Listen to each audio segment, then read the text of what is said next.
I've been getting reports that this room here is spooky. Let's check it out.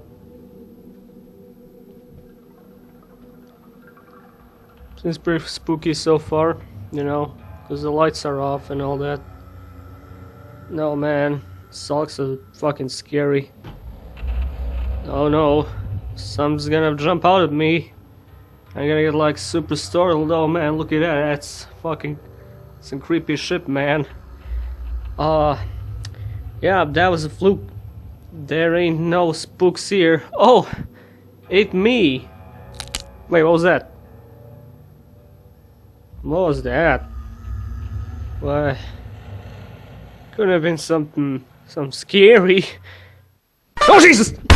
Oh God, my spleen!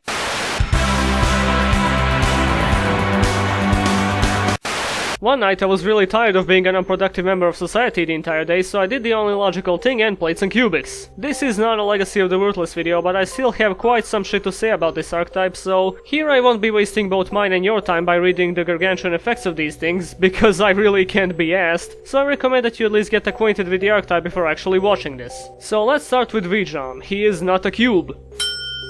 It's actually a decent card and definitely a 3-off, because I feel cubic counters are the best counters in the game, even though they're a bit slow to distribute, seeing how Vijam has to do battle to spread them. The problem though is that it's painfully hard to swarm the field with multiples of Vijam without an annoying amount of preparation beforehand. A lot of cards in the archetype focus on having several Vijams in the graveyard, but building that setup can be a pain in the ass. What helps is Duza, the Meteor Cubic Vessel, who is not a cube, but is actually the most useful card in the archetype, but it just so happens that it's not in the TCG at the moment. Great job, America! The attack boosting on this thing is completely irrelevant unless you're playing Lightsworns or something, but the fact that he can dump any cubic card to the graveyard helps immensely, mainly because their most viable search option is the floating effect of a spell. The appropriate targets for this include Karma, Wave, Unification, and sometimes even Vijam. Again, definitely a 3-off staple, and also the reason why CUBICS are pretty much unplayable in the TCG at the moment. Now, the reasons why Vijam is so important: the Cubic Kings, Gyra Guile, Vulcan Dragni, and Indiora Deadbolt, because the TCG name is too silly for me to say. None of these are cubes.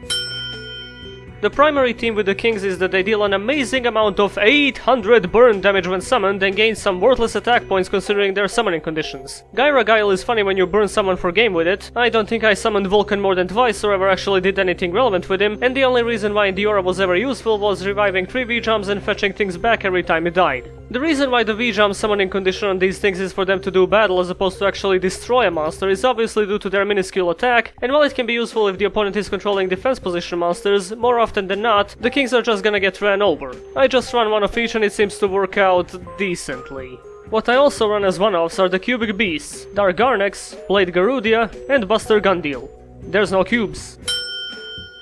The attack increase they've got going for them is alright, even though Gundeel's is pretty much the only relevant one. It really bothers me that Garnex and Garudia need to destroy monsters by battle to get their Vijam respawn effect, especially Garnex with his 1000 attack. What are you gonna kill with that, Fusionist? I mean, okay, that's what Cubic Karma and Cubic Wave are for, but you're not gonna have access to those all the time, this being enforced by the fact that you're actively dumping them to the graveyard with Duza. Multiple attacking is nice, and Gundeel's respawn effect being the same as in Diora's is also nice, but fuck me if they aren't a pain in my cubic ass to summon. Then you got the infamous Crimson Nova, who actually is a cube. Took them a while. It's a neat card and definitely an OTK enabler, given that its summoning condition lets you extend your plays even after you summon it, and it has some ridiculous burn damage too, as well as a decent amount of protection. But then there are those times when you have a bunch of cubic cards in your hand, and because they're mostly useless, you desperately pray to draw into your Crimson Nova while not wasting any resources from your hand, because, you know, you need them to summon it, and before you can draw the thing, the opponent has already endlessly slammed upon your ass and your life points are 0. It's a weird relationship between these cubic cards. You have the Beasts and the Emperors, which are supposed to be the overarching gameplay style of the archetype, representing its so-called Plan A, but Plan A happens to be kinda shit, so you kinda need to have Plan B available to you at all times, but in order to use it you sometimes have to hold off from using Plan A.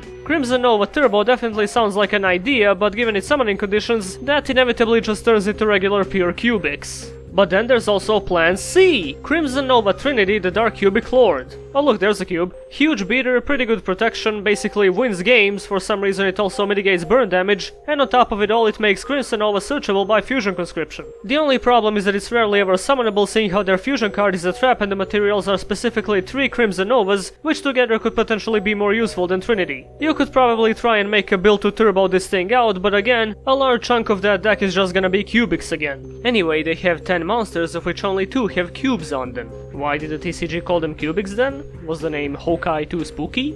We just don't know.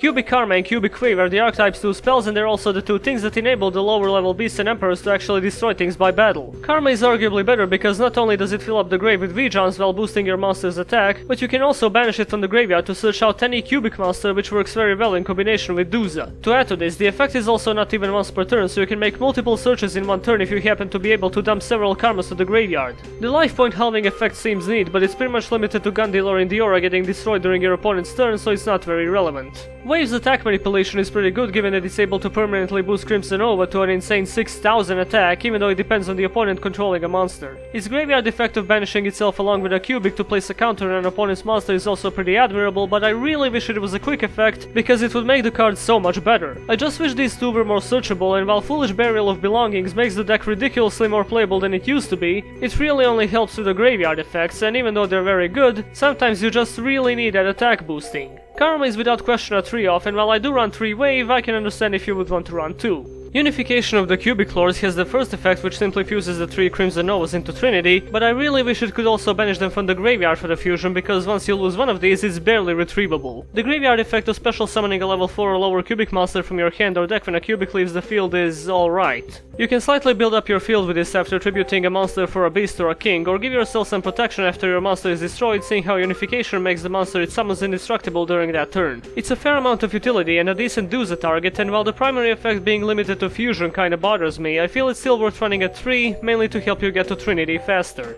Cubic Rebirth is kinda fucky. First of all, the direct attack negation combined with an Inferno Reckless effect for the opponent is borderline confusing, even though it makes the attack of those monsters 0 and places counters on them, but then you have the effect of special summoning a lower level cubic from your hand. So basically what you've accomplished is giving your opponent enough resources for an Xyz summon in main phase 2, while you most likely control a 0 attack beast or emperor which can't do jack shit without karma dumping 3 V-jumps. I mean, you might have summoned Duza, which would have been a decent play, but the card is limited exclusively to the hand, which severely dampens its usage because you might not always have that Duza. Don't get me wrong, it's not quite god-awful, it's playable as a one-off in fact, but the real scrotum of this cock is Cubic Mandala. At first a continuous trap that negates all effects of your opponent's monster seems amazing, but the activation condition, that being reviving the opponent's monsters that got destroyed this turn, as well as the fact that the skill drain effect applies only while those monsters are on the field, makes this card's usage absurdly limited. It might sound like a neat idea to revive a couple of monsters to negate your opponent's stuff after Crimson Nova took a few swings, but after those swings you should probably be winning the duel, not negating effects, and relying on the lower level cubics to pull this off is downright silly. It's an anime card if I ever saw one, an extremely debatable one-off, and I don't think I literally ever pulled its effect off.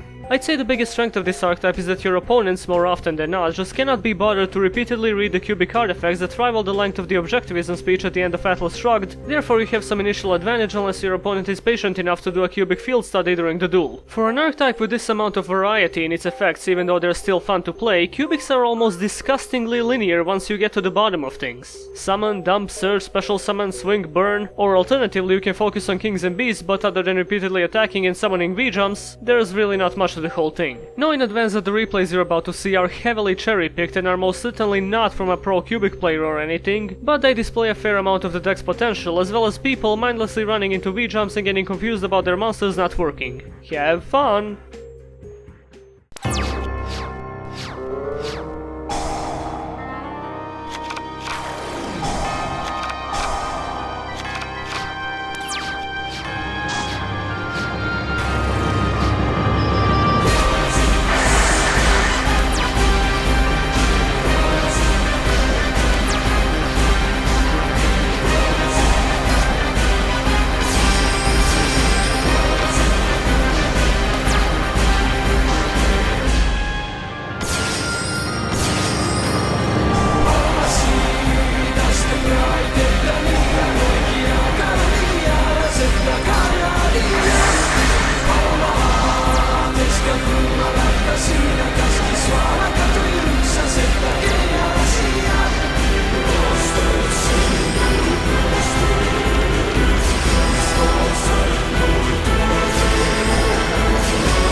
So, I see you're still here. I appreciate that, even though there's nothing really interesting happening and just kinda kicking this Red Eyes player's ass. Kinda ran out of music to use here since it's the last duel and nothing really, you know, no really good music lasts for less than at least 2 minutes approximately. However, I did find a relevant piece of music I can use here. It's an old TV show, you might have forgotten it by now, but the name is pretty relevant to the situation, so please do enjoy the end of the duel.